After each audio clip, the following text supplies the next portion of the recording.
For all. Hi, everybody. Thank you very much for coming back. We really appreciate it. So hopefully you got a little time to connect with other people, get refreshed.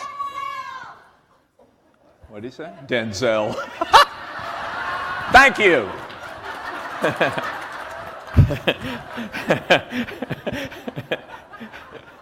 That was awesome. That was simply awesome. So, wow, that kind of threw me. I was going to say something about this and something about that. Now I'm just, I don't know what to say. Yeah, it's your show. Is it mine? Okay. How do you recover from something like that? I'm not quite sure. You take it. Okay. No one ever says that to me. So all right. Yeah. Well, I just feel really good that possibly it could be somewhat true. Okay, we're going to get started. So the next person who's coming out is Tim Ryan, who is the U.S. chairman of PwC, and very happy to have him here today. He was elected to a 4-year term beginning in 2016. Tim is a visionary, strategic and results-driven leader and board member operating with a high level of integrity. That's what his people say. He is known for high-quality professional relationships with business, industry, and community leaders across the country and globally. I'm really impressed by the fact that he is not only interested in making PwC a great place to work for all, he's interested in helping many companies to become a great place to work for all. So please give a warm, great place to work for all welcome to Tim Ryan.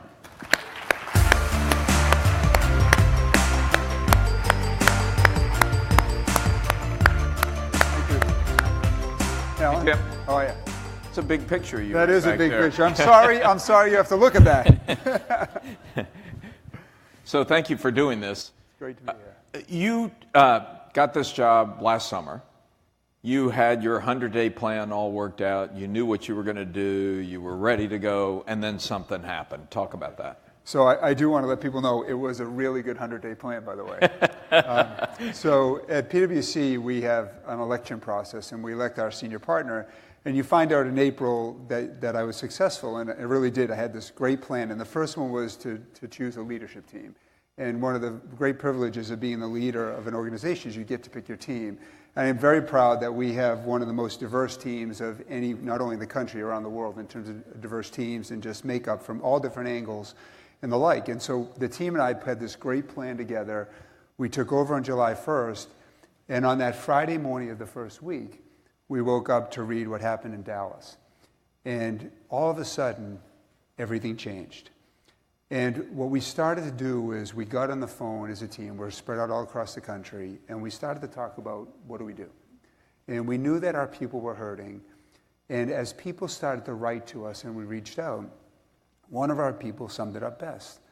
They said, we are a leading organization. We're ranked across many different venues as a great place to work, and we're proud of where we are. But when people showed up to work that Friday morning, they said the silence was deafening. And so here we are, a very, very progressive organization, and yet our people are showing up saying, I don't know what to do. And the more we listened, the more we communicated in that first week, what we realized was as much as we had invested, we had still a long way to go. And one of the things that you no doubt you see in your organizations is how much risk do you take? And I am very much a risk taker, but I'm a big believer you listen to your people. And so our people over and over told us in that subsequent week, they told us we need to talk about this issue. And we made the decision that we were going to open up and talk about race front and center. Before we go too far down that road, there had to be some people in the room who said, you don't want to go there. Yeah, there was. I mean, that whole Howard Schultz and the baristas thing, is that a path you want to follow? Without a doubt. I mean, look, let's just be clear. When you sit around and get your leadership team together, you've got everything from your business unit leaders, your general counsel, your risk management folks. And there are a lot of people saying, too raw, too emotional, can go in the wrong different places. You don't know how other people feel. You're only getting one point of view. And we had all those points of view. And to be very frank, if we're not talking about those issues and acknowledging it, we're not having the whole conversation. We're having the politically correct conversation. So without a doubt, those were there. And I assume, correct me if I'm wrong, that this is one of those cases where you have to make the decision. It could have gone either way. You could have sided with the people who said don't do it, or you could have sided with the people who said That, Alan, exactly right. There were both sides of the camp, and ultimately as a CEO, you've got to make a decision, and that's our job. And this is maybe your first big consequential decision as CEO. I would have told you, I would have never guessed 1 week into the job that would be the first and most important decision I've made. So you say do it. Now, describe it. So, what did you do? So what we decided to do is we were going to talk about race very openly and across the country. So we have 50,000 folks who we all have the privilege to work with at PwC here in the US. And we decided we were going to ask our people on July 21st, so almost just 2 weeks later, which for a large organization is very fast to move that quick, we decided we were going to talk about race and how we all felt. And as you can imagine, the nervousness in the room around what that could go like, what the rules were, what we were going to talk about, how it could go off the rails was immense. But we decided we were going to do it. With, frankly, very few rules. We gave some very broad guidelines of what we're trying to accomplish. And we asked our people all across the country to talk about race on July 21st. It happened in Atlanta, in New York, in Philadelphia, in Denver. It happened in groups of 100, in groups of 2. And we decided we were going to do that with the fundamental goal of understanding how one another feel. What were the rules? I mean, how long is the conversation? Yeah, so the rules were myself and one of the folks from our diversity office, we shot a 6-minute video, the bulk of which is out on YouTube, and it simply said we were trying to gain an understanding of how we all feel, what it was like to be black, what it was like to be black in our country at that point in time, what it was like to be white and trying to understand and not fully understanding. And so the rules were simple: to respect one another and to be honest and open, and to try to keep it, let emotions come out, but to keep it professional at the same boat. And that was it. So some conversations went for hours, some conversations went for 25 minutes. And I'm going to talk about you in a minute, but for the organization, what came out of that? What I would tell you is, I will sum it up best. So again, as a CEO and senior partner, you have a lot of people giving you input. And a big part of what we have to do as leaders is listen, and listen to your people.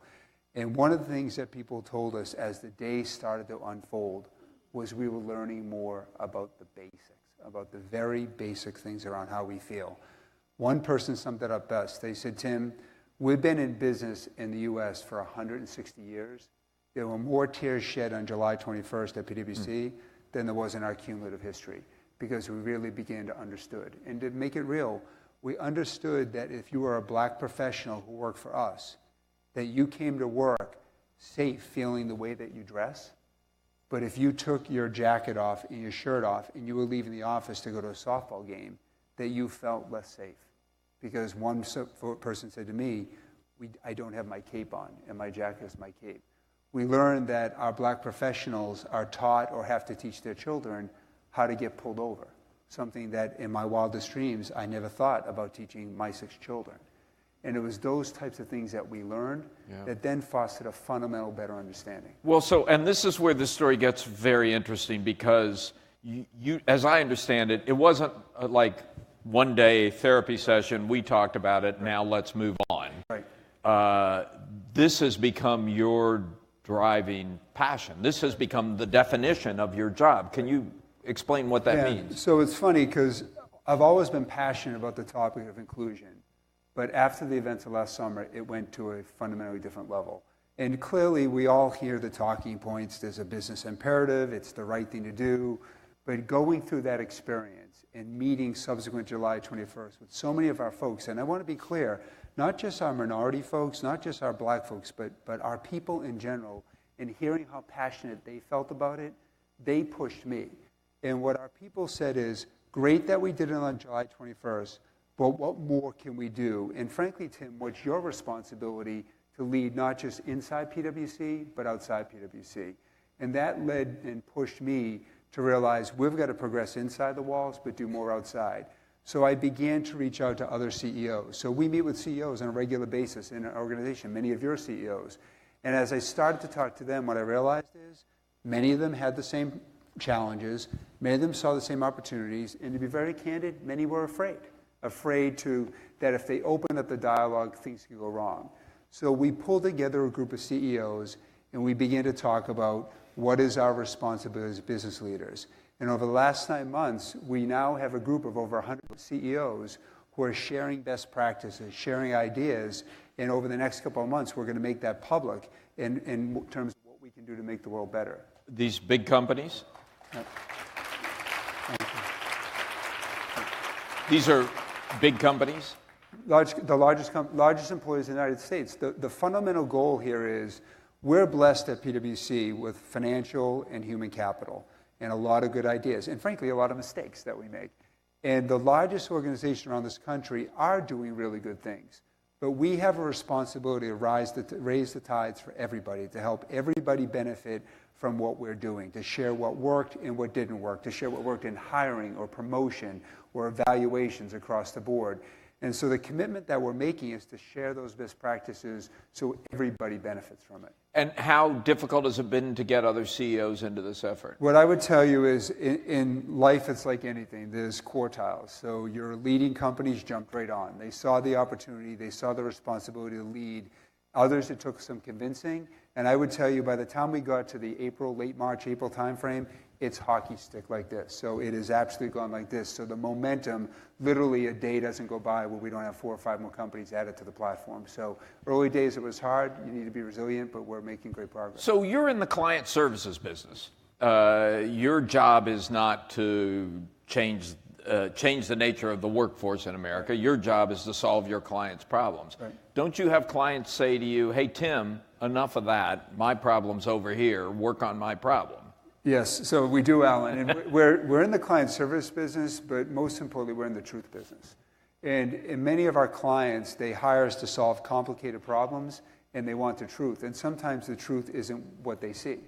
And we have this privilege of seeing hundreds and thousands of companies across the U.S. and globally every single week. And at the end of the day, most problems do come down to talent and culture and values. So as we work with our clients, we listen and we try to get to the root cause of the problems. But in many cases, it does come down to culture, values, and talent, and we help advise our clients. So we find ourselves in many shape and ways getting back to workforce and culture and values and helping our clients. So you don't see this diversity effort as something you're doing over here. You see it as core to your job running PwC in the U.S. I think it's a huge mistake if an organization has diversity and talent over on the right side of the box that is an appendage. Yeah. It has to be integrated, and your best companies see that, and they see the opportunity. Yeah. So I'm guessing there are 1 or 2 people in the audience who may not work for a CEO who understands this the way you do. Right. What is your advice to them? You've now been in the situation of trying to convince more than 100 CEOs Right. to get on board this effort.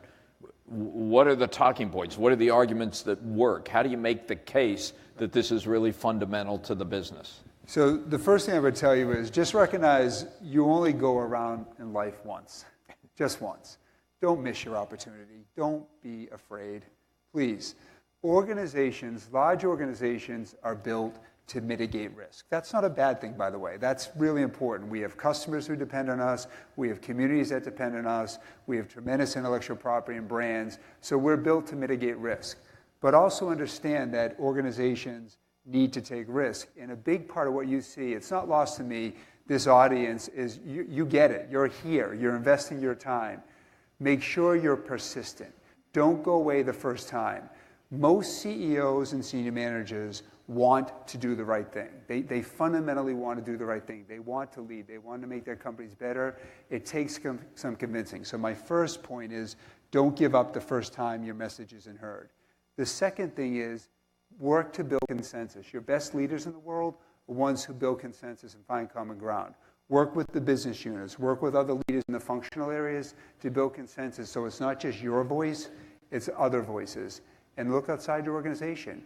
Work with your professional providers. Work with other community groups that see it. Work with the Urban League. Work with a number of different organizations to partner to get it at the forefront of your agenda. And then lastly, tie it to the business. We live by this saying, if you ignore the trends that are happening, you ultimately will lose your relevance. And the fact of the matter is, workforce, customer base in the United States across the globe are changing. Help make the business imperative that this is critical to your organization's future. Well, let's talk about that a little bit, because we spent time with John Chambers. You heard some of it this morning, talking about the incredibly rapid pace and accelerating pace of change, and how that's really changing the nature of everyone's business and has to change the nature of a job like yours dramatically. How does that affect this conversation about diversity? So look, these trends, so the pace of change primarily tied to technology demographics is faster than it's ever been. I often tell people, with all due respect to former CEOs or former business leaders, this is both the hardest and the most exciting time to lead ever. The world is changing at such a rapid pace. I mentioned I have 6 children. If they would ever listen to me, which is a big if, I would encourage them to go into business or public service if in an immensely way, because we together have the opportunity to change the world. It's embrace the change. It's every single day stretch yourself to understand how technology is going to make your job easier, how technology will make you have the ability to have a bigger impact, but also then form relationships so you can then together solve these important problems. So I think Chambers was right. I mean, no doubt the world is moving faster, but it is the ones who embrace change and adapt that they're going to succeed. And when you run into somebody who just does not want to embrace change? So at the end of the day, if it's a CEO, I know Chambers said to call me, and he'll call your CEO. You can call me as well. Like we're interacting with we'll have to make sure Michael gets both of your phone numbers out there. It's easy to find. Just Google it, you'll find it. But at the end of the day, be persistent. But the other thing is, look, at the end of the day, I said you only go around in life once. If your organization isn't getting it, then ask yourselves if you're at the right organization at the end of the day. Like if you don't believe your passion, and your passion isn't being met around inclusiveness, around diversity, around growth, then find a place where you're happy and find a place where you can be your full self. Do you find what you did last summer has made a difference in the talent that's coming to you? I would say without a doubt, but I'm also not naive. It's one very, very important state of showing you're willing to take risks. And I'm a big believer in what is called trust-based leadership. Most people in the world wake up wanting to do the right thing. We have the highest educated workforce in the United States, including at PwC, but your organizations.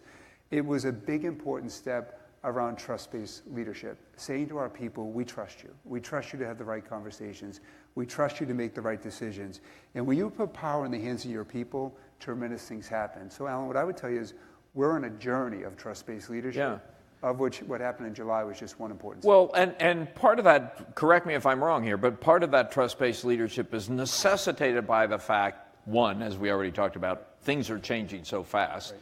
You can't tell people what to do because you won't know soon enough to tell them what to do it. Right. But two, because we're in this odd world of transparency where everybody sort of knows everything over social media, and tensions are heightened and emotions are heightened, and it just makes it puts a much stronger light on everyone to do the right thing all of the time, and you have to be able to trust them to get them there. Right.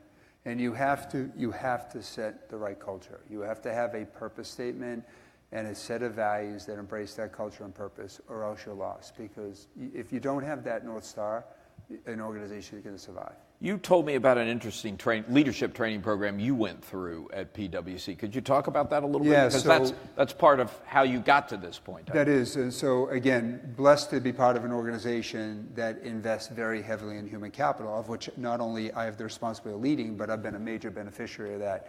So what we did 7 years ago, recognizing the world was changing across these broad megatrends, and just quickly, rapid rates of urbanization. So 1 billion people in the next 25 years move to cities all across our planet, 1 billion people.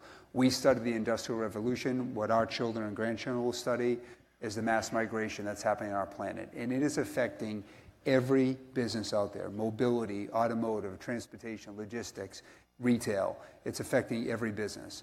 We studied that. We studied what's happening in technology, the social, mobile, analytics, the cloud, and how that's changing it. We study demographics, income inequality, aging populations, younger populations in different parts of the world, and ethnicity. We studied that deeply. And we also studied climate and resource scarcity. We had a 9-month program where the 40 future leaders of our firm globally were immersed in 10 different cities across the planet where we met with business leaders, we met with innovators, we met with educators. For the full 9 months? 9 months, over the course of 9 months in 10 cities. Wow. That's what we did. That's... And the whole idea was to make sure we understood the world that we were going to be operating and going forward for the next 5, 10, 15, 20 years.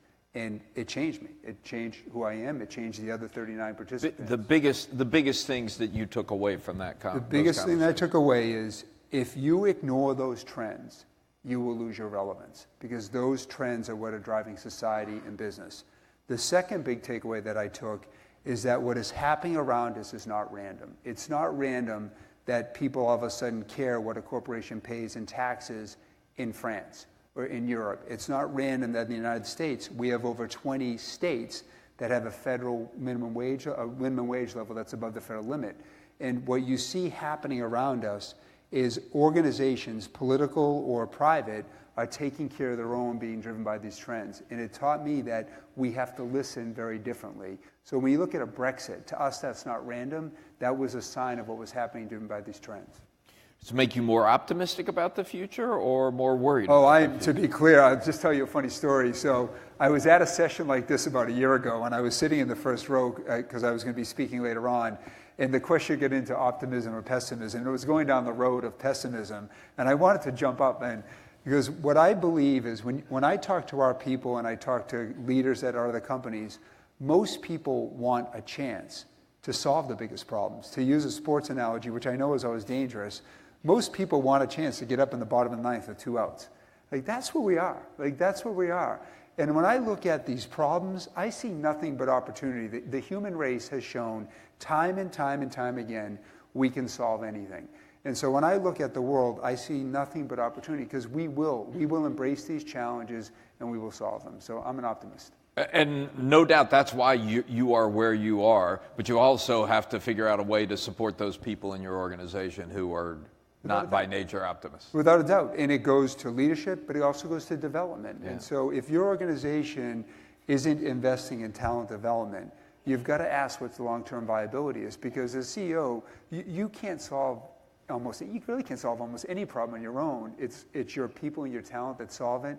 So investing in talent development is a huge component at every level. How much in this job, which you've been doing now for 9 months or so, how much of the job is about creating the right culture at PwC, and how much of it is client-facing? So given that we serve clients, they intersect, but culture is what drives everything. So I would, including a culture of client service, including a culture of integrity, and even that means telling our clients something they don't necessarily want to hear. So I would say 100% of what you do is setting the right tone for the organization. Yeah. So what would your advice to this group? All these people are in the culture business. So I have 3 pieces of advice for you all. The first one that Get your pens out. Yeah. You're going to want to write these down. So I know. The first one that I would say without a doubt is work hard, because nothing in life that's worth having is going to come easy. You will run into roadblocks. You will stumble. You will run into people who, in your view, get it, in your view, don't get it. But be persistent and work hard.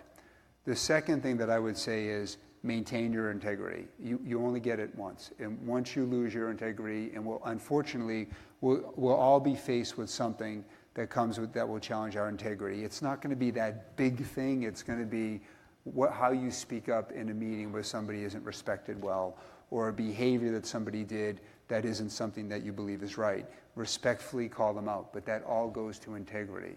And the last thing is be an optimist at the end of the day, because you're all leaders. You're all leading people in some way, shape, or form, and nobody wants to follow somebody who's kicking the dirt and saying, life stinks, it's not fair, we're doomed, we're not going to make it. Leaders have to be optimistic. Be realistic, but be an optimist, because then people will follow you, and they'll say, you know what, we can get this done. That would be my advice. What's the toughest thing you've had to do in the last year? Oh, I would say without a doubt the toughest thing that I've had to do is, as I continue to try to improve our culture at PwC, it's taking some of the people closest to me and giving them the real coaching that they need, which is hard because they're your friends. They're people you grew up with. But as you continue to shape the culture around inclusivity and even the most subtle things, what people say. So I'll tell you one story that I had. I had an individual on my team who kept referring to women as girls. Innocently, way he was brought up, didn't mean anything by it, but simply pulling him aside, and I'll change the name, say his name is Fred, and just saying, Fred, do you understand that message that you send? And how that makes other people feel? And just calling out the most subtle things go to improving culture. But as was in our organization, we grew up together, but pulling out fellow leaders and people that I grew up with and helping them do the little things right that improve the culture, that's hard because it's not one, it's day in and day out as you go to shape the culture. Yeah. You talked about this group of people that went through the training program with you. There were 40 of them? 40. Are those a key part of your team now, or how many of them are still at PwC? Yeah, so they're all still at PwC. So the criteria for being included in that program is you needed to have at least 10 years of runway. So we have mandatory retirement age 60 in our partnership model. You had to have at least 10 years of runway. So by design, we wanted those people Younger around. people, yeah. So they're members of my leadership team. They're members of our leadership team over in Germany and China and the UK. And we work together. So while we all bring different perspectives, we all see the foundation of the world similarly in terms of how fast it's moving and what's shaping it. So it's been a huge... Are you doing the same thing for the next generation? Absolutely. So a big part of the role is succession planning, making sure you almost have this privilege of not being burdened by the day-to-day. Yeah. In terms of results, you've got great people to deliver that, but it is thinking about how does the firm help its clients and its people be relevant 10 years and 20 years from now. And what about new hires? How much do you do to get new hires? You hire a lot of people every year. How much? How many people do you hire in a normal year? Just in the U.S. alone, it's 11,000 people a year off campus. Every year, Every year. So how do you take those? That's a lot of people. Yeah. How do you take those 11,000 people and get them to become part of the culture? So it starts from just, I used to think that it was competitive from an athletic perspective on campus. I mean, we are literally touching people from the day they walk in the door on campus. So we are beginning to figure out where the right cultural fit is on campus on day one. And we recruit at about 225 schools thereabouts, including minority schools and underrepresented schools. And we get to know people day one. So it starts, Alan, even before they come in the door. And we're working with people for internships and development on campus. And then when they come in the door, it is the PwC culture. And we start on day one. So there's clearly what I call the technical training. There's the training in terms of how you survive at PwC and what I'll say operations and technology. But then it's culture from day in. Yeah. And we developed, 5 years ago, we put in what we call a milestone program. And when someone hits 3 years with us, we invest a full week off-site in their personal development 3 years with us. So they go to a resort in California, and this is about 5,000 people a year that would go through this program, where we invest in their wellness. How do you handle stress? How do you lead people? So it's nothing about, well, you're a healthcare person, here's the technical training. You're an audit person, that's not the training. It's a full week in personal and professional development. Wow. That's at 3 years. At 6 years... Where's the resort? The resort is in Southern California. Yeah. It's a nice place to spend. Very nice play, and the idea is you're away from it all. Yeah. So I have to ask you, it's not as important as what we've been talking about, but I have to ask you about the Oscars. Yes. Yeah, what went down there? Yeah, so what went down, but it is a great lesson. So in full disclosure, I was sitting in the audience. I thought it was a day off. And I knew we weren't supposed to be on stage, and so the second I saw my partners on stage, I knew something went wrong. But it was a very important leadership lesson, and I learned growing up in our firm that bad news does not age well. And when you make a mistake, you own up to it. Yeah. I live by that. I tell my children that every day, and I saw right away that we had made a mistake, and we owned up to it right away. So within 2 hours of that happening, we had a press statement out that I worked on with our team, having been there, and we came out and said we own the issue. We made a mistake. And I'm not proud that we made the mistake. I'm very proud that we owned up to it and hit it head on. Did you learn anything from that experience? I did. Well, I learned my fundamental belief of bad news doesn't age well, you make a mistake, own up to it. So another funny story. So I was out in California. I was traveling that week, and I got home on Thursday night. We were going to the bus stop with the kids on Friday morning. And my daughter said, Dad, you always tell us to own up to a mistake. I'm glad you followed the advice that you give us. And I think that's the right thing to do. So, wow. Yeah. Tim, very inspiring. Thank you. I want to come work at PwC. Great.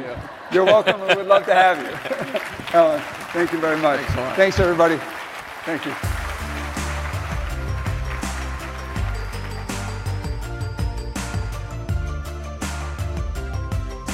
You know, Michael, Yeah. I think there are probably some labor laws that prohibit you making one moderator do 4 interviews in a row. There might There's probably be. some HR person in the audience who could help me. Are you saying this isn't feeling like a great place to work? I don't know. It's like a feeling like you're getting the most out of my visit. I see. Well, we want to maximize your human potential. Yeah, well, Okay, thank you that's- for that's that. what we I wanna do. appreciate being maximized. And that's taking some work. Thank you, Alan. Okay. Our next guest is Randall Stephenson, who is the chairman and CEO of AT&T.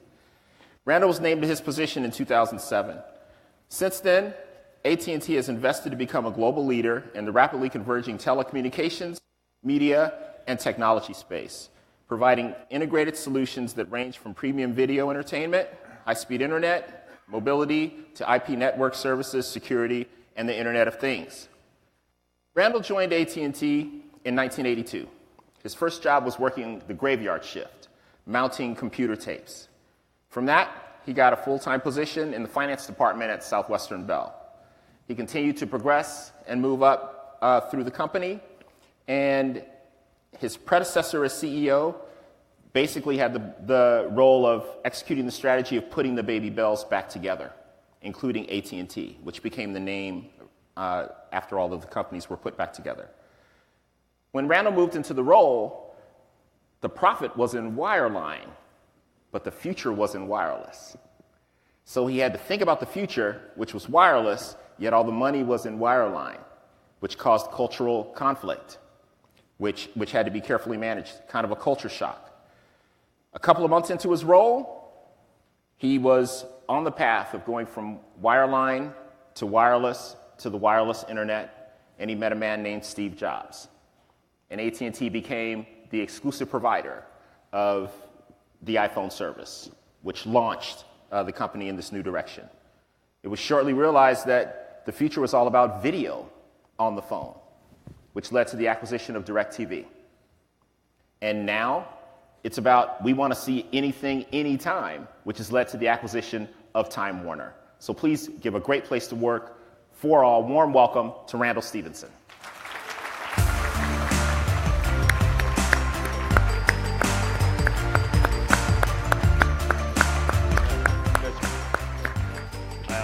Thank you, Randall. You bet.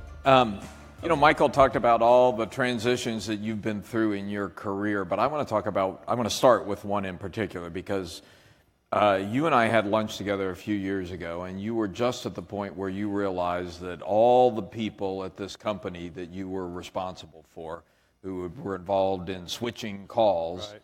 were suddenly going to move to a completely different software-defined world, where the skills they needed were not the skills that they had been honing for decades. That was a big moment for AT&T and for you. It was a major wake-up moment for AT&T. This was, if I do the math, it's probably 4 years ago when we first were, kind of going through our business planning, and we're looking at the network transitions that were going to transpire and the technology transitions that were going on and virtualization and cloud technology and all that was inherent in that. And we got ourselves really comfortable that we had all the investments lined up, that the technology shifts we're going to be able to navigate them, and which is kind of what we do, right? We know those logistical exercises. We know how to change out networks and IT and that kind of stuff. And as we talked about it, though, we started discussing what is the skill set that's going to be required to run this thing out here at this date in the future. And it was so fundamentally different to what we were doing at that time and at scale that we stared at this and we said, this may be the biggest logistical challenge we have ever tackled. Doing a network change out, 3-4 year time horizon kind of deal, and you know how to line up everything and how to get the pieces in place. But to do a people change out is a whole different deal. And keep in mind, what we're talking about is at that time, we had 150,000 people running these networks and IT and so forth. And we looked out into the future and we said, based on the trends in technology, we're probably going to need less than 100,000 people to run this thing. Well, that was one big aha, but as you got into it, you said, okay, demographics are going to carry you. That'll take care of that over time. The biggest problem was the 100,000 people that were left had a totally different skill set, and you could not just go out and replace 100,000 people. Well, you say you couldn't. You know, you're sitting there, you're looking at your workforce, you realize you've got the wrong people for the future. One approach is to just start hiring people as quickly as you can and kicking people out the door. It is practically impossible. You couldn't have done it. It could not be done. Okay. It's literally, and even if you were a heartless SOB, you could not effectuate that and make it happen. And so the reality was we were going to have to come at this from bottoms up, build a plan on how you reskill and retool 100,000 people. 100,000 people. So how'd you do it? Multifaceted. There were several different skill sets you're going to need. One of the top was you go out and you try to compete with Silicon Valley on getting the top flight software and engineering skills. That's pretty tough. And so I initiated a process with Sebastian Thrun at Udacity and Georgia Tech. And we said, we got to get some volumes of people with Master's of Computer Science, that kind of proficiency. That's at the very highest level of what we needed. And this was a 2-year effort, by the way. It was a 2-year effort to get the Georgia government, the governor, the Board of Regents at Georgia Tech University to basically give us credentialing that if we put together a curriculum that is a non-resident type curriculum where our people, while they're working, could go through and get a Master of Computer Science degree with all the credentials of a Georgia Tech, that's what we were after. It was painful. We got it done. And we are delivering this Master of Computer Science degree, what costs today $42,000 at Georgia Tech. You can get the exact same degree for $6,600. All right, we're pumping people through here. Only if you work for AT&T? No, anybody. Anybody can get that, but you created the degree. We created the curriculum, we financed the curriculum, and helped Georgia Tech. And do you give me a paycheck for 2 years while I'm going off to school and... Yeah, but you're not getting time off, all right? I mean, if you have to take a Friday off to go do a test, of course, we give you time off. But we tell our people, this is for you. This is for you. We've done this. We're paying for it. We've stood the program up. It's for your benefit. If you want to take advantage of it, do it. And it's getting great uptake. And if you don't take advantage of it, at some point you're going to be out of a job. Yeah, that's the right. I mean, that's what one has to assume. I mean, look, it's a new contract, a societal contract, and we're just talking about one facet of it. But our contract is the world is changing, and it's changing fast, and our technology and our industry and our business is changing fast.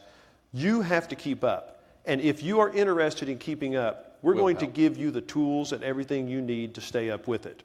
And so, which takes us to the next facet of this. So that's at the highest level, the most proficient in terms of IT and computer technology and software and so forth.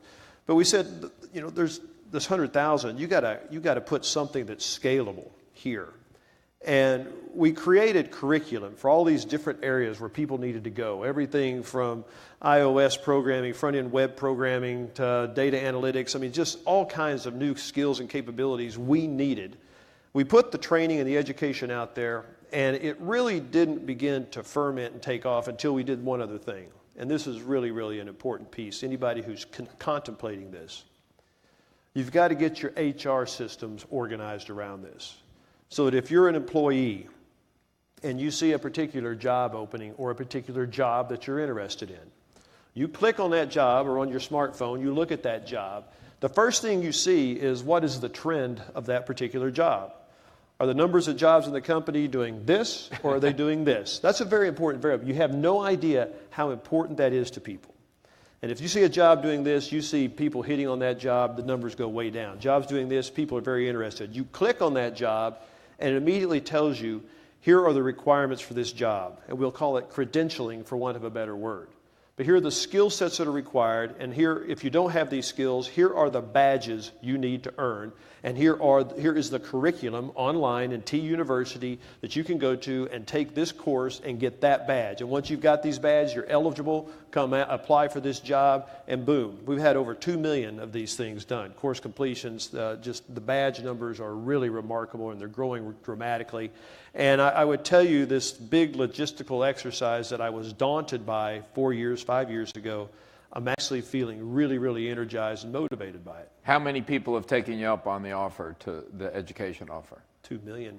There have been 2 million of these course completions done. Now, the badge numbers, it grows every week, but the badge numbers are in the hundreds of thousands. So the workforce is really embracing it. Oh, yeah, big time. Not all. Yeah. You would expect not all. If you read the New York Times article that was done on this program, the New York Times reporter asked, do you expect all your employees to do this? And I said, no, of course not. He said, do you know anybody specifically who will opt out? I said, yes, my brother. He's an installer in Norman, Oklahoma. Oh, they wrote that story. Yeah. And he did. They did call him, yeah. It was too good to resist. You think he'll come around one day? No. I was just with him last weekend, and as he said in the New York Times article, I'm going to ride this copper train to the ground, man. So what I find, and by the way, we've had companies here that have been on the 100 best places to work for list for 19 years, 20 years. This is your first year. It's our first year, to be honest. Quite an honor. And I suspect it has something to do with this program. Yeah. Thank you. Yeah, I think this program is core to it. I mean, to get on a list like this, you got to be doing a lot of things right, because remember, I mean, they study a lot of different areas, and they ask your employees, right? Do you think this is one of the best places to work? And so I think you got to be doing a number of things right. Yeah. But you're there. I mean, I think this is a model. You're not the only company that's undergoing rapid, almost head-spinning transformational change. Is this a model for other companies dealing with the reskilling, retraining? Oh, look, I think here's how much conviction I have around this. No, this isn't a model for other companies. This is a model for society. And I even talking to our mayor. Communities need to be doing this. We need to be posting jobs in our communities. They're doing this, they're doing this. If they're doing this, what are the criteria? What's the badging? How can we begin to standardize around credentialing on very specific type jobs? And how can we now think about reskilling America or our communities' workforces to handle the work of the future? And I think this is very... How do you make that happen? So it's interesting. Tom Friedman wrote a book, and he featured what we're talking about in his latest book. And Tom came to see me just a couple of weeks ago, and he's pushing me to really push this harder, what I'm talking about here. Go take on a community. Pick one and go in and put it in place. We have the technology, we have the know-how, we know how this works. Let's just go do it. I think he's on to something. And I think, we're a company with resources. I think we could show society something very important. Would it be partnership with community colleges and there's business, 1,000 ways both? You can go at this. The first thing is, and I can't overemphasize this, you have to make available to the community this inventory of jobs. What are these jobs? And then you have to do an inventory of what are the skills required. Now, once you've got that, now you talk about how do you get the people the skills. And you probably partner with, it could be a community college. My guess is going to be one of the for-profit type organizations like a Udacity or Coursera, where you can stand up these capabilities very quickly, because you can turn this stuff fast. High quality, well-curated content, curated for this. It's really important. The whole world, you listen to our politicians, and they all say there's just not enough people that have broadband. I say that's just crazy. Everybody has broadband. We need to make sure government is communicating and putting stuff in front of people, training, curriculum, access to government through these medium and these devices that everybody has, and it can happen. But you say we need government to do these things. I mean, you've watched government up close. You ran the Business Roundtable. You've at least at the federal level, you've watched it close. I'm sure you have to watch it at the state level as well. It's not functioning terribly effectively. I mean, are we better off having businesses like AT&T take this on than expecting government to save the day? Yeah, look, to your point, as we were going through this and we were standing this capability up, the Obama administration and Arne Duncan, who I respect a lot, I think he's really terrific. Secretary of Education. Secretary of Education under Obama. He called me on a couple of occasions wanting to engage the administration with what we were doing. And I did, on 2 occasions, say, no, we've got to move fast. This is absolutely critical, strategically and tactically critical for what AT&T has to accomplish. We have to go fast. I'm going to ask you, please, to stand down. I think we did that. Now, I think we can bring that same kind of urgency and capability to bear partnering with government. I'm not saying that government ought to just do it all, but I think government's going to have to engage. Yeah, and in some cases it's not clear who the private sector actor would be. I mean, one of the examples that gets thrown around a lot these days is self-driving trucks, and you take the thousands of men who, Right. or men and women who currently drive trucks and get thrown out of those jobs. What are they going to do, and how do you train them to do something that society needs? It's going to take major technology to affect this change. And this is the other thing I say, and this is why I'm always apprehensive to leaning solely on government, because if you think about what we've done, it's supportive of a comment I make routinely, and that is, if there is one sector of our economy that has miraculously avoided the productivity miracle of the last 30 years, it is our education system, Yeah. right? Health might be in the Health running. is close behind. It is very close behind. And so it's going to take technology. We could not have addressed our problem, begun this process at AT&T without a total and complete commitment to using technology to make this happen. So technology is going to be a big part of it.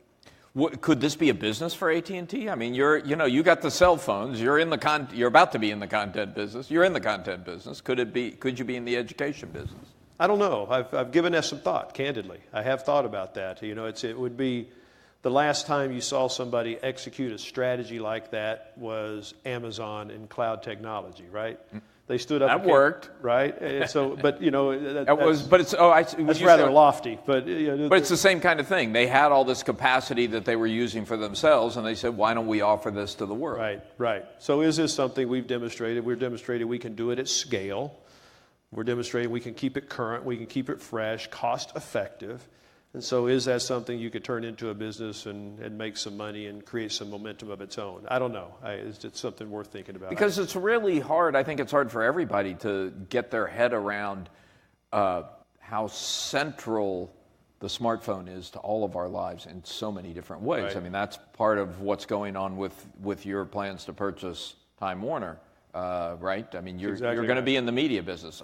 God, and I got to tell you from experience, I don't know why anybody wants to be in that business right now, but God bless you. Because I want to dress like you. I want to lose the tie. You want to take the tie off. Exactly. Wear Argyle socks, do all that stuff.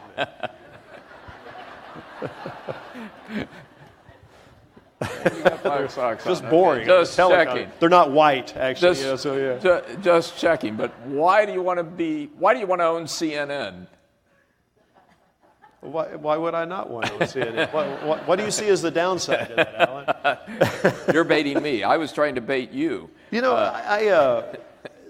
all candor, I can't think of anything I've been more enthused about in the last 20 years than this.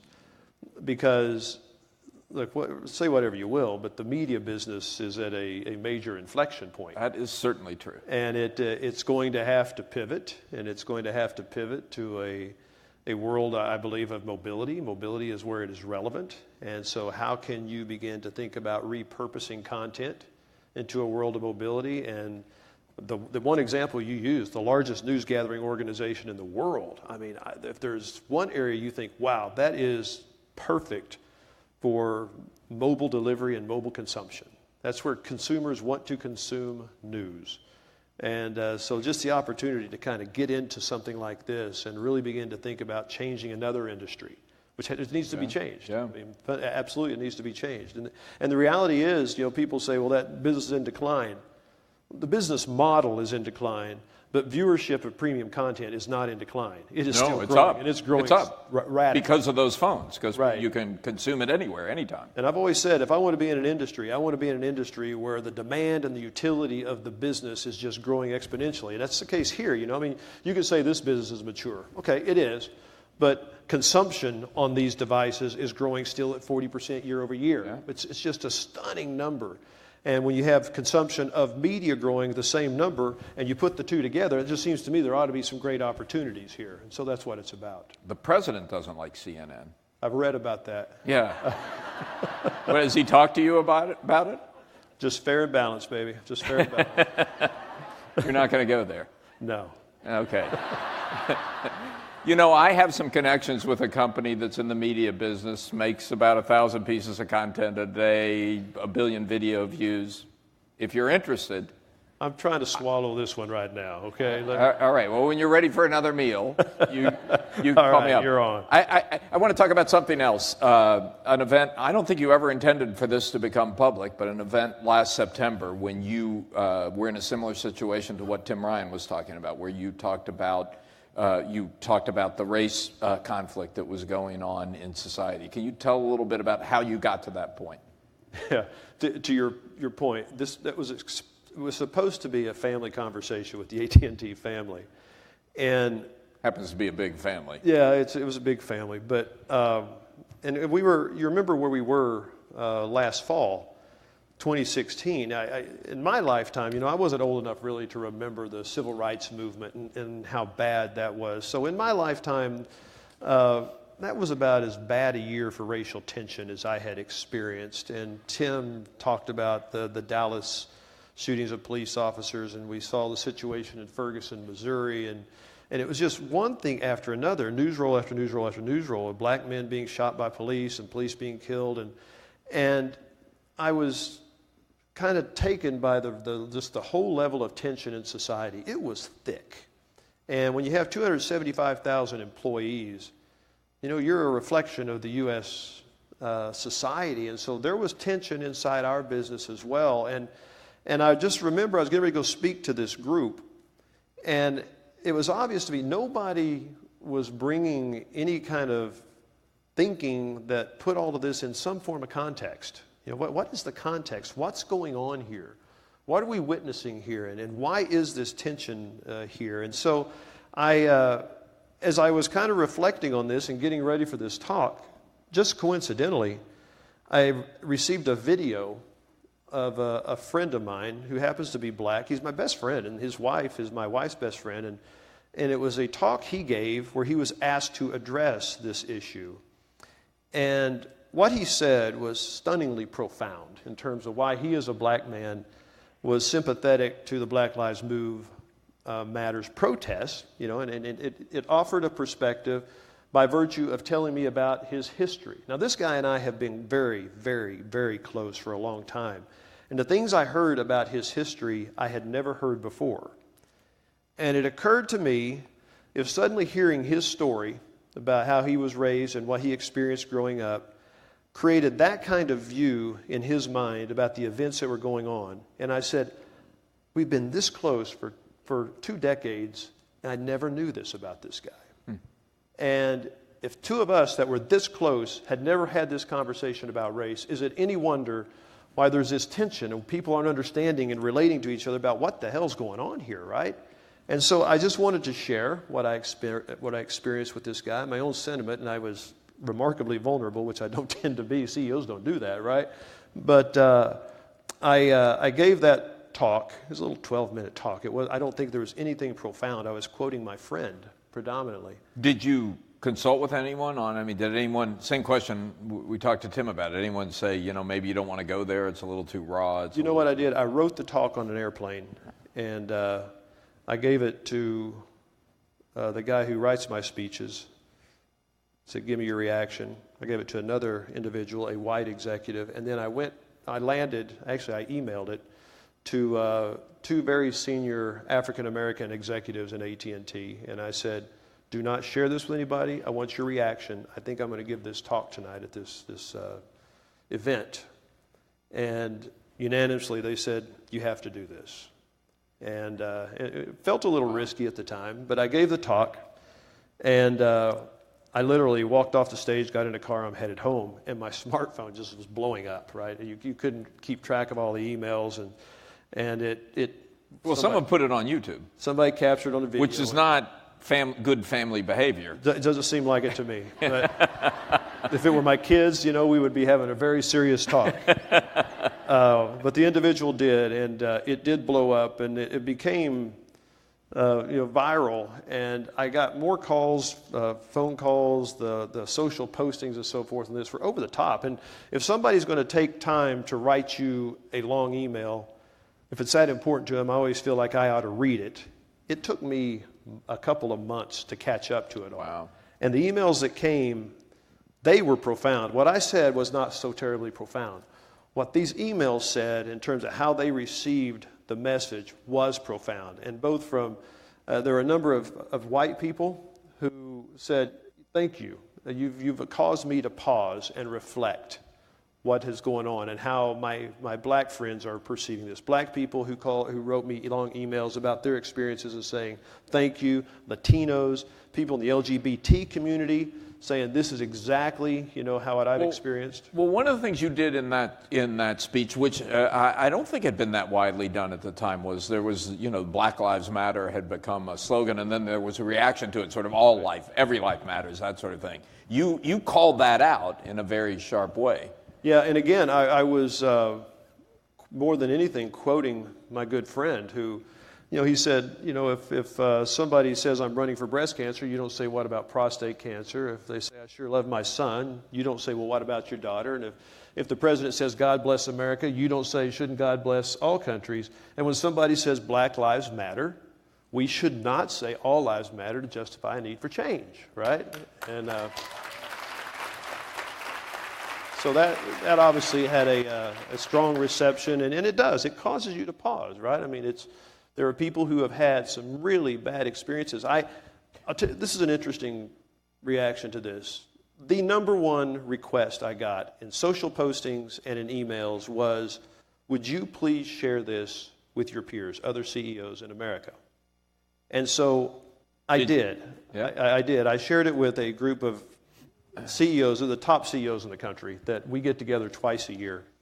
And I said, I'm fulfilling a commitment I made to share this with you. And there are two African-American CEOs in this group. These are all names you would know immediately. Many of them are your bosses in this room. And this conversation went on an hour and a half. And you heard Tim make the comment a moment ago about when you started having this conversation about race internal to his company, the African-American people talked about teaching their kids how to be stopped by a policeman. And one of the top African-American CEOs in America told that exact story. His wife was there when he's responding to this presentation I made.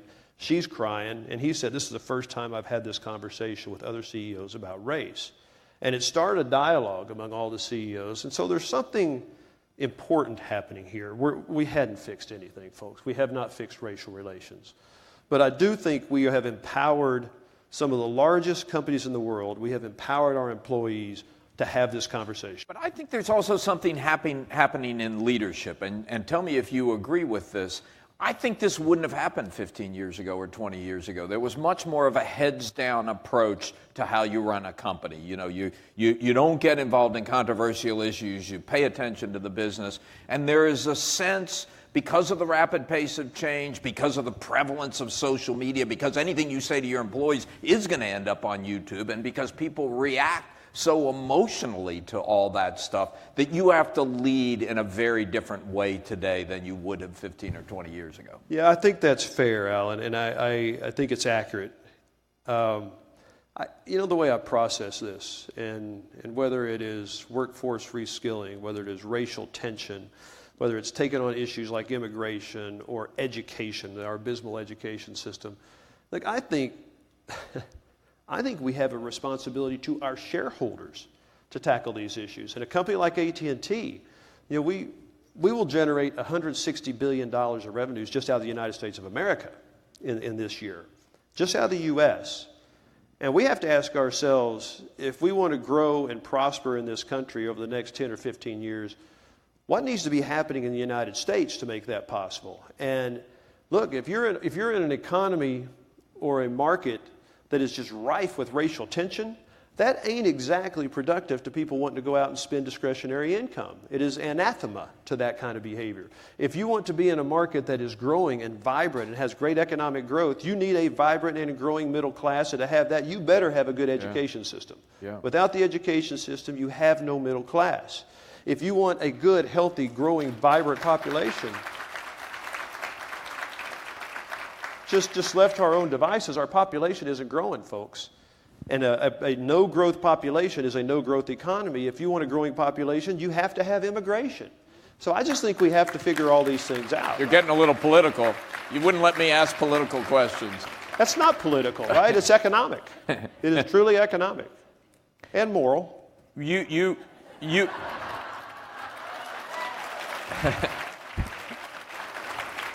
You talked about how people at large reacted to the speech, but talk a little bit about how your employees reacted. I mean, to them, you were just the guy with the boring socks. I'm going to change, man. I'm changing. What was the employee reaction? It was, as a CEO, you always have to be cautious evaluating employee response, because it's very few employees that have the courage to tell you what an idiot you are, right?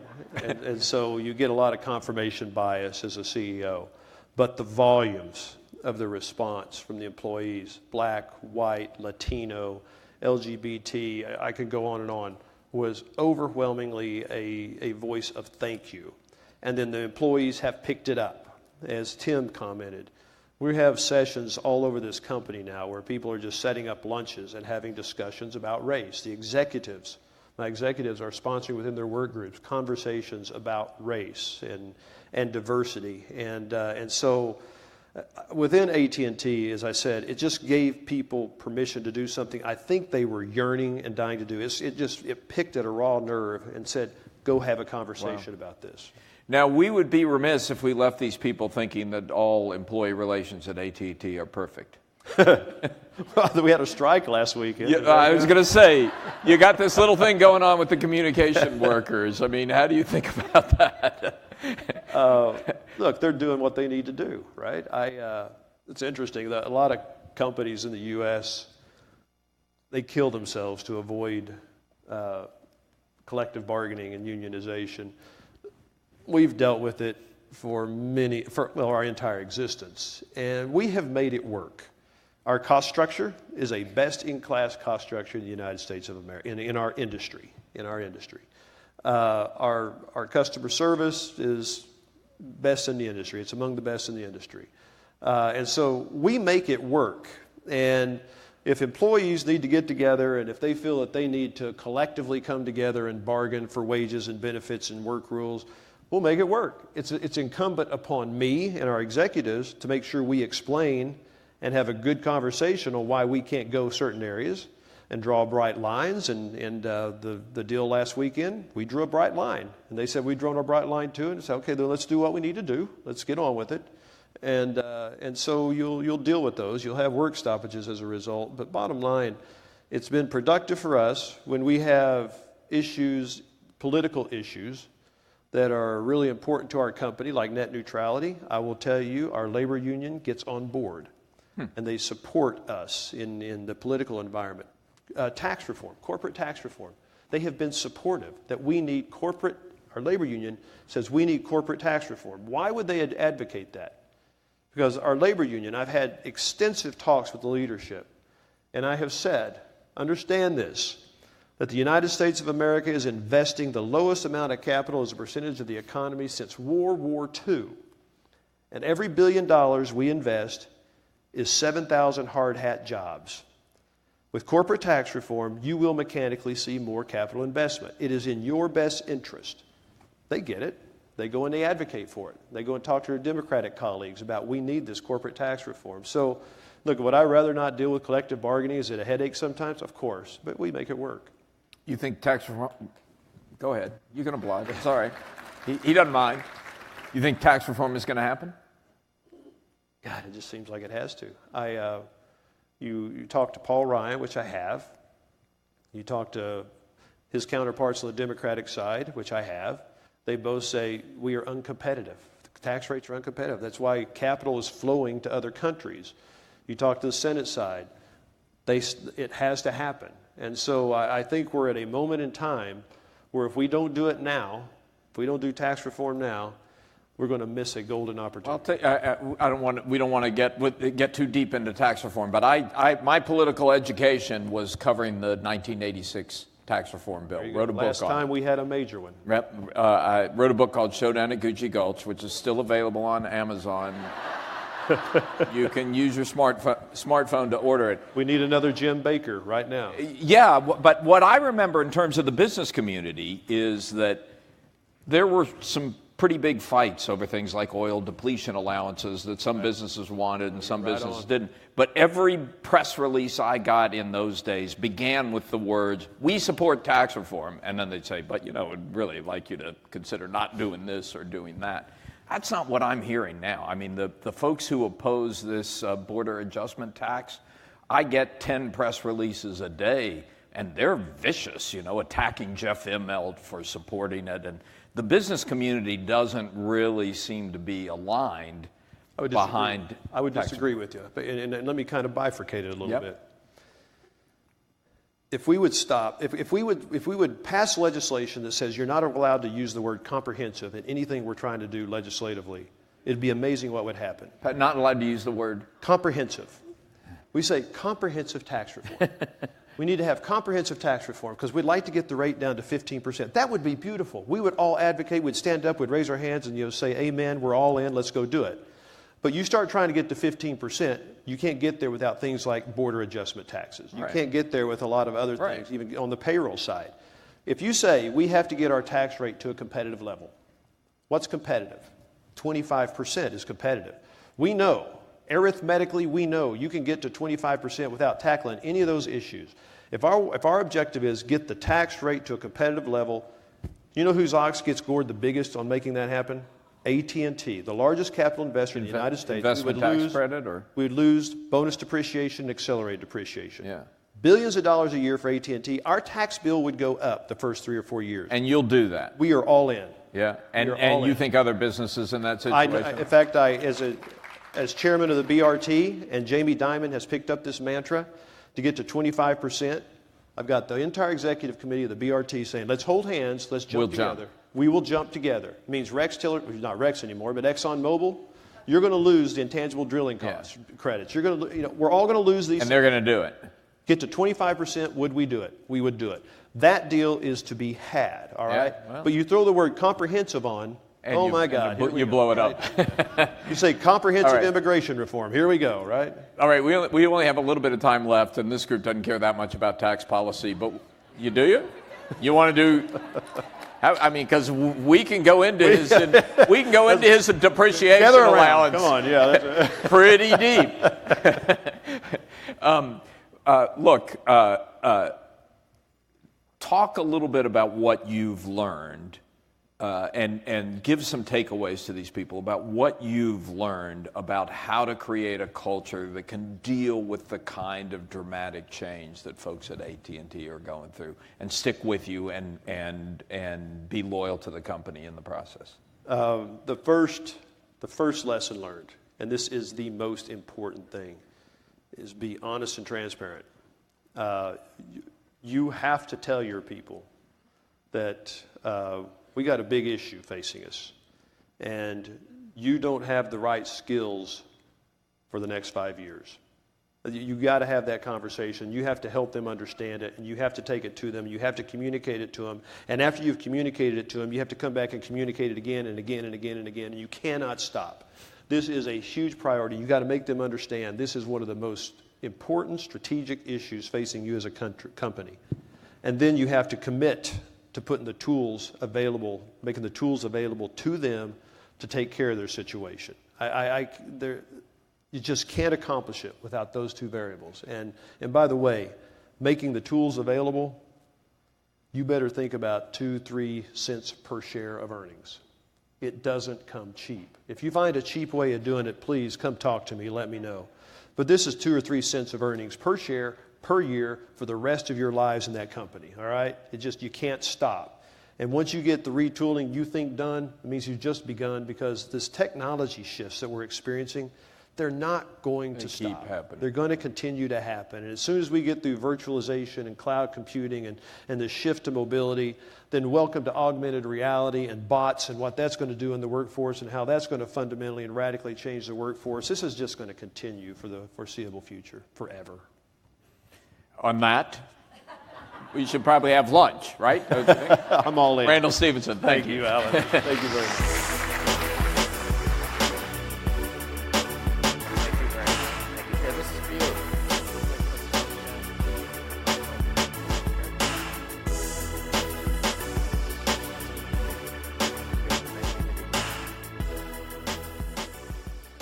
Was that incredible or what?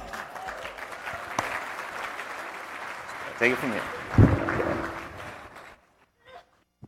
Wow. What a morning. Is it just me? Can we get one more round of applause for our fortune partner, Alan Murray, and these courageous leaders who graced our stage?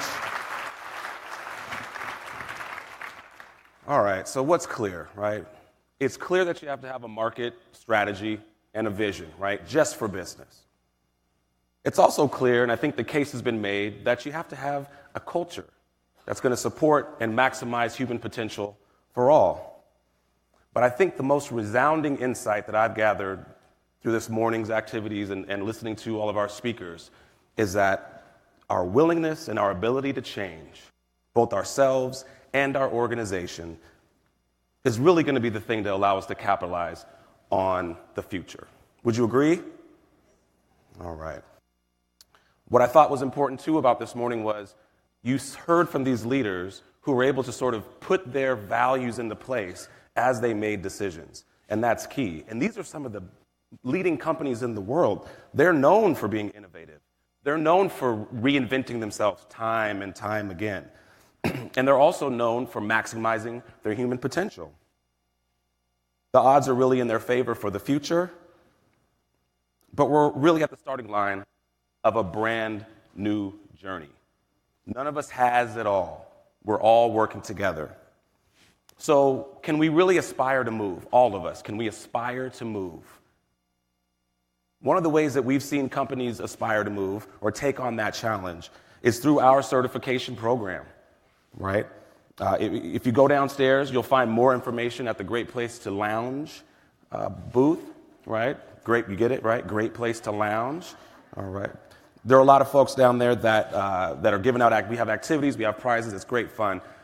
But for the companies that are interested in taking a first step or a next step in their journey, that's the place to start. Another question. Are there any Chicago Cubs baseball fans in the house? That's it? So the Cubs organization has graciously allowed us to present their 2016 World Series Championship trophy. It'll be in the room where we're having lunch. Get your selfie sticks, get your group pictures out, go out there and take a few pictures. That's an incredible piece of hardware they've got. Thank you. So I'm going to take you all into lunch, but I want to tell you about lunch, okay? Lunch at a Great Place to Work for All conference is not your typical lunch, where you kind of go grab your food, you find a quiet place, and you put your head down. Lunch here is active, and it's a key opportunity for us to connect, for us to share our stories, and form some alliances in this movement. All right? So if you have your smartphone app, which I'm sure most of you do, we have tables broken out by industry, and you can take a look at where you're seated in that conference app. And as you're leaving, I'm going to put up a couple reflection questions to help guide the conversation. So you'll see them posted as you all are exiting. But I'm going to tell them to you while we're here. One of the things we want you to think about and share at your tables is what will be required for you to create cultural change in your organization. What will be required of you? What will be required of the people that you lead, the people that you work with? What will be required? And then from that process of reflection, from listening to each other, from thinking about your own experience with this process, what did you learn? Is it personal, as we've seen in some of the leaders that have graced our stage? It's a very personal journey, but it's also professional. And I'm sure it's going to be both. So those are the two things that I want you to think about. And when we come back after lunch, we'll have an opportunity to hear from more courageous leaders who have taken this bull by the horn and put it on their back to change. And that has led to tremendous change in their organizations. One more thing. Be on time for your breakout sessions, because we've been doing this for a while, and you might not get a seat. All right? You guys ready for lunch? You guys ready for lunch? All right. We'll see you again after lunch. Have a great lunch. I see fire inside the